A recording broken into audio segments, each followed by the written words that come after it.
The Waltz of Love. Lyrics written and told by Slađa Ćorić. The room is filled with golden candles and your voice.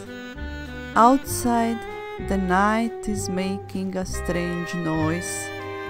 You gently waltz me like the broken rose.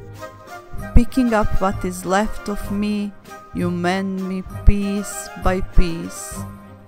Whispering softly, together we can waltz through the pain and sorrow.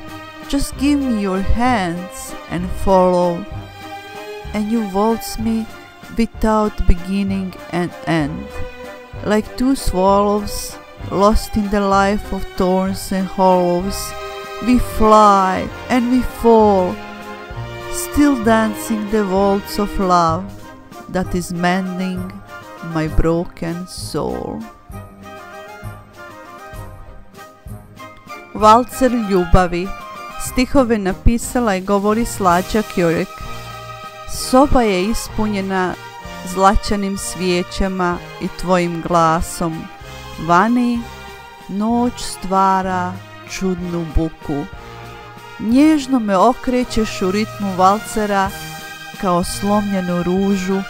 Sakupljaš ono što je ostalo od mene i djelić po djelić me sastavljaš.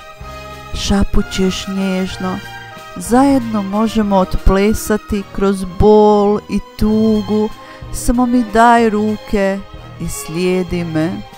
I plešemo valcer bez početka i kraja, kao dvije lastavice izgubljene u trnovitom i praznom životu.